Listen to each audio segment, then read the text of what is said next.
कोठी अलिया संसारी, सुख नाही कोठी अलिया संसारी, माया हाव भरी होऊ नका, दुःख बांधवडी आहे हा संसार, दुःख बांधवडी आहे हा संसार, सुखाचा विचार नाही कोठे, 14 कल्पवरी आयुष्य गयाला, 14 कल्पवरी आयुष्य गयाला, परी तो राहिला ताटी खाली, दुःख बांधवडी आहे हा संसार, दुःख बांधवडी आहे हा संसार, सुखाचा विचार नाही कोठे, तुका म्हणे वेगी जाय सुटोनिया, तुका म्हणे वेगी जाय सुटोनिया, धरोनी हृदया माझी हरी, दुःख बांधवडी आहे हा संसार,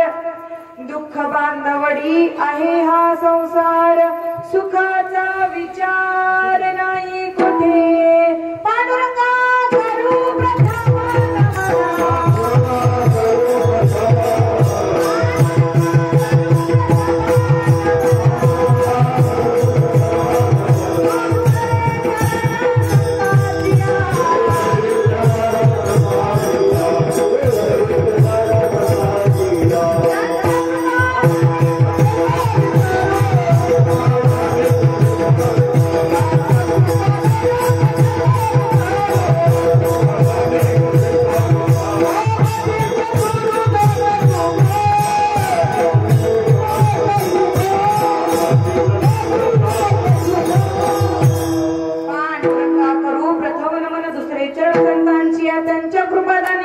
विस्तारू बाबाजी सद्गुरु दास तुका, ओम नमो ज्ञानेश्वरा, करुणा करा दया तुमचा अनुग्रह लादल, पावन झालो चराचरी, ओम गोरक्ष जालंद चरपटा षडवंतकानी भवचिंदराध्या, चौरंगिरी मानक भरती संज्ञा, भूयां बभूरी नवनाथ सिद्धा.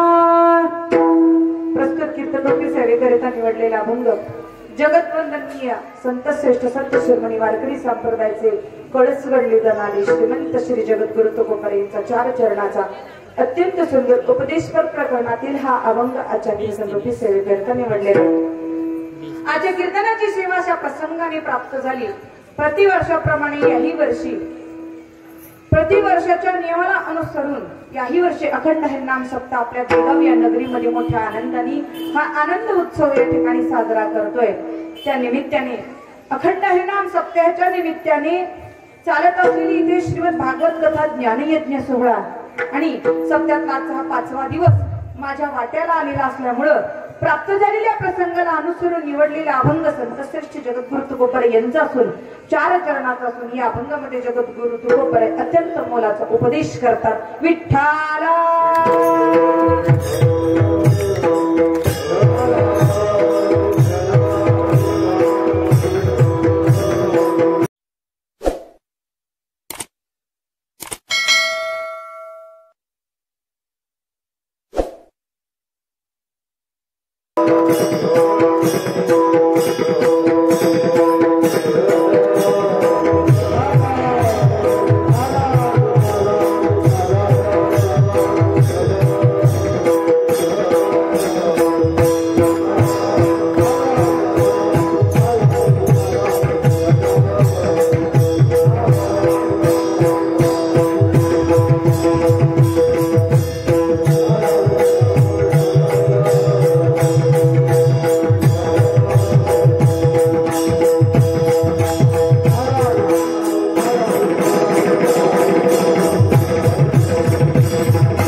कीर्तनाचा अभंगाच्या कीर्तनरूपी सेवेकरिता निवडलेला आहे.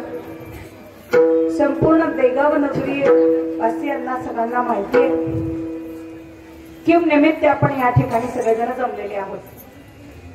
काय कारण आहे? अखंड हरिनाम सप्ताह चालू आहे. महादेवाच्या मंदिरावरती सगळेजण संकीर्तन ऐकण्यासाठी या ठिकाणी आलोय. सगळ्यांना निमित्त माहिती आहे, पण देगाव गावात आल्यानंतर लक्षात आलं एवढे लोक जमतात, एवढं मोठं मंडप टाकले. काही का असताना प्रतिवर्षाच्या नियमाला अनुसरून नियम न मोडता अखंड हरिनाम सप्ताहाला आपल्या सगळ्यांची इच्छा तयार झाली, मनशा तयार झाली, सगळं गाव एकत्र आलं आणि सगळ्या गावाने मिळून हा अखंड हरिनाम सप्ताह या ठिकाणी ठरवला. कोरोनाचा कालावधी वास्तविक पाहता जिकडं तिकडं सरकार आदेशावर आदेश देत आहे.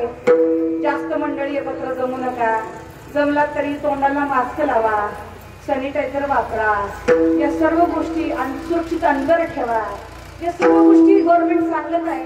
तरी आपण काही ऐकलो नाही. मला वाटलं इथं आल्यावर असं एवढ्या मोठ्या सॅनिटायझरच्या बाटल्या इथं ठेवलेल्या दिसतील, सगळ्यांची तोंड कसं मुसकी बांधलेली असतात, बैलाला कसं बांधलेली दिसतील.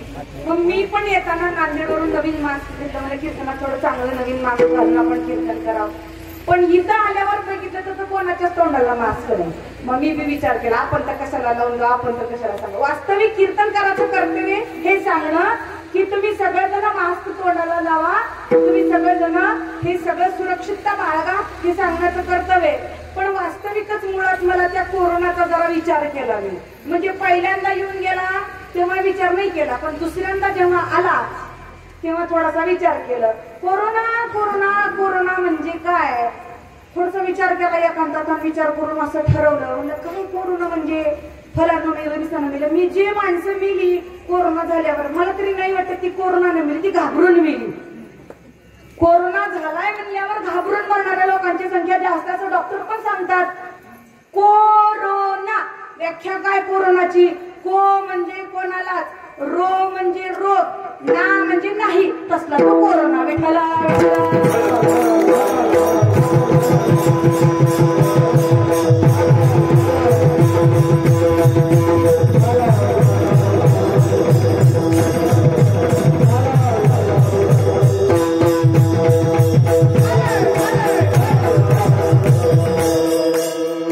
असला ती विचित्र कोरोना आला.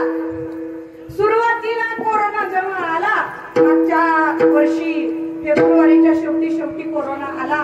मार्च मध्ये असं थैमान वाजले त्या कोरोनाचं, बाबा बाबा बाबा विचारूच नका. काही जणांचं स्पष्ट मत होतं, काही फेसबुकवर क्लिप व्हायरल झाल्या, काही चॅनलवाल्यांचं असं मत होतं की चायनाच्या लोकांनी व्हायरस सोडला असं म्हणत होते. खरं किती खोटं किती त्याचा काही पुरावा मिळाला नाही. पण जर विचार केला चायनाच्या लोकांनी कोरोना सोडलाय असं जर समजा खरं असेल तर मला विचार पडला, खरंच जर चायनाच्या लोकांनी हा कोरोना सोडला असेल तर का सोडला असावा.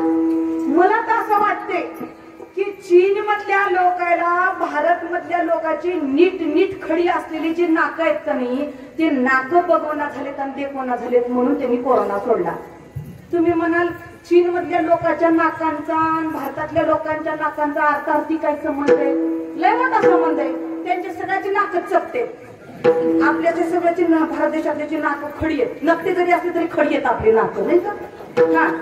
आणि मग ही नाक जे असे उंच उंच लांब लांब देखणी जे आहेत ना, त्यांनी असं ठरवलं असेल आपल्यापेक्षा भारतातले लोक लई सुंदर दिसतात, यांचे नाक चपटे केल्याशिवाय काय पर्याय नाही म्हणून त्यांनी कोरोना सोडला असावा. मग कधी जाईल हे कोरोना? जोपर्यंत मास्क लावून आपले नाक चपटे होणार नाही तोवर कोरोना तर जाणारच नाही.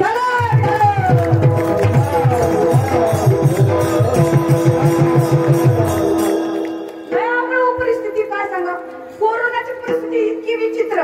आता पूर्वीच्या काळातली गोष्ट गायक मंडळी काय सांगा.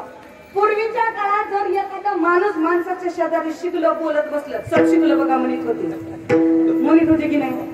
माणूस जर माणसा शेजारी बसलं काय गोष्टी निघाल्या, सट शिकले बघा म्हणत होते. आता जर शिकलं होय तिकडे बाजूला म्हणाले माणसा धड काढून टाकले. काय सांगावं, काय त्या कोरोनानं विचित्र वेळ आणून ठेवली. देवा देवा देवा देवा, हाल केली या कोरोनाने. असो जे असेल ते असेल, पण खरंच सरकारच्या नियमाचा जर समजा विचार केला तर सरकारलाही त्रास होऊ नये यासाठी सर्वांनी सॅनिटायझरचा वापर करावा, मास्क वगैरे वापरावं. मी असं नाही म्हणते की त्याच्या विरोधात जाऊन बोलते कोरोना नाही, तसं मला म्हणायचं नाही. तर मग उद्या क्लिप व्हायरल होईल आणि पोलिसाची गाडी मला शोधायला येईल, असं काही व्हायला नको. विठ्ठल विठ्ठल.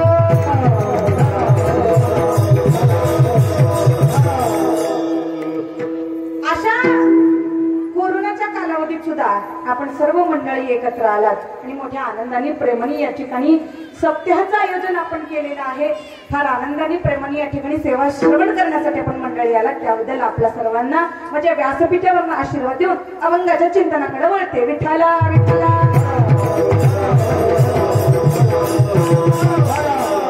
अत्यंत सुंदर हा 4 चरणाचा अभंगाच्या कीर्तन रूपी सेवे करता निवडलेले अभंगामध्ये जगद्गुरु तुकोबारासांचा चुक नाही कोठे आणि या संसारी वाया हागभरी होऊ नका, दुःख बांधवडी आहे हा संसार, सुखाचा विचार नाही कोठे आणि कुठपर्यंत जा. सुखाच्या प्राप्तीकरिता जन्माला आलेला मानव देह वास्तविक पाहता 84 लक्ष योनी फिरून आला आणि माणसाच्या जीवनामध्ये मानव देह प्राप्त झाल्यानंतर प्रत्येक मानवाला सुखाचा शोध आहे. असा कोणी दुःख नाही, जीव नाही जगामध्ये की ज्याला दुःख हवंय. कोण नाही बरं सांगा? कुणालाही असा एकही जीव नाही की ज्या जीवाला दुःख पाहिजे. प्रत्येक जीव सुखाच्या शोधात असलेला, प्रत्येक जीवाला सुख हवंय, असा सुख हवं असलेला प्रत्येक जीव मानव देह धारण करून सकाळी उठल्यापासून रात्री झोपेपर्यंत आणि झोपही सुखाच्या शोधात घेतो. पण खरं पाहायला गेलं तर सुख कशातही अजून माणसाला कळलं नाही, माणसाच्या बुद्धीला कळलं नाही. आणि हे कळलं नाही तेव्हा परमात्मा साक्षात त्याच्या निवासस्थानावरून, मुख्य स्थानावरून तो अवतार घेऊन संताच्या रूपाने पृथ्वीवर आला आणि जगाला सांगितलं सुख कुठे आहे. सुख 2 ठिकाणी सांगतात. कुठं? एक संताच्या चरणाजवळ आणि एक देव आपला केला तर या 2च ठिकाणी तुम्हाला सुख मिळणार आहे, असा अनमोल निरोप संतांनी जगाला दिला. कुठं हरवले तिथं शोधलं तर सुख सापडतं, जिथं हरवले तिथं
आणि एक देवाच्या जवळ आपुला तो एक देव करून घ्यावा, तेने विन जीवा सुख नोहे किंवा वैष्णवा संगती सुख वाटे जीवा आणि कमी देवा काही नाही. कुठेही समजा या दोन्हीपैकी एका ठिकाणी सुख भेटतं.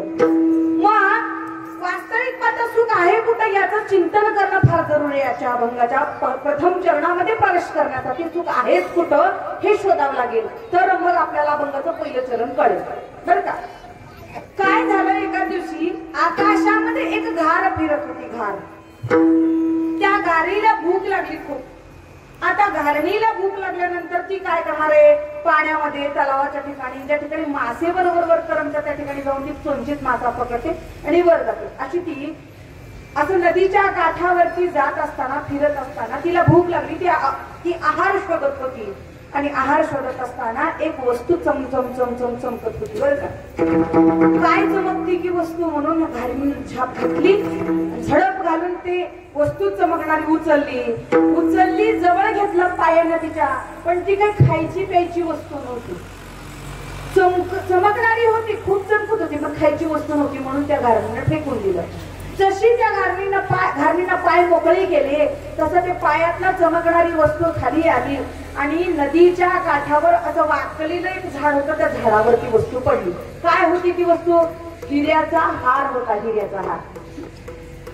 ते चमकत होत असं चमचम उन्हाने आणि पाय मोकळे केले गायनीने की हार कुठं पडलं, झाडावर पडलं, झाडाच्या फांदीला अडकलं आणि खाली लोंबायला चालू केलं. आता त्या चमकणाऱ्या हाराचं प्रतिबिंब पाण्यात तयार झालं. पाण्यामध्ये त्याची प्रतिबिंब तयार झालं की ते पाण्यामध्ये ते हार चमचम चमचम चमकू लागलं. आता त्या झाडाखालून जायला यायला गावच्या लोकांना रस्ता होता.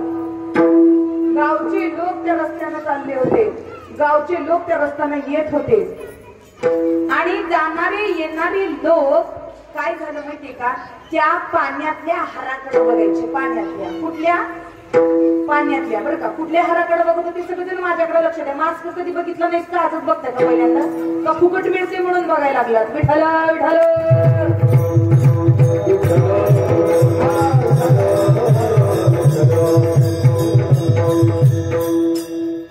काय झालं माहितीये का, आता लक्ष द्या बरं का. तुम्ही नाही लक्ष दिलं तर मला गरज नाही. मला कीर्तन पाठ आहे, मला अख्खा तुकबऱ्याचा गाधा पाठ आहे, अख्खी ज्ञानेश्वरी पाठ आहे, मला पाठ आहे एकटी बसून. तुम्ही माझ्याकडे लक्ष द्या जरा. बघा तुम्ही इकडे बघितले की माझं डोकं खवळतं. इकडं बघा जरा.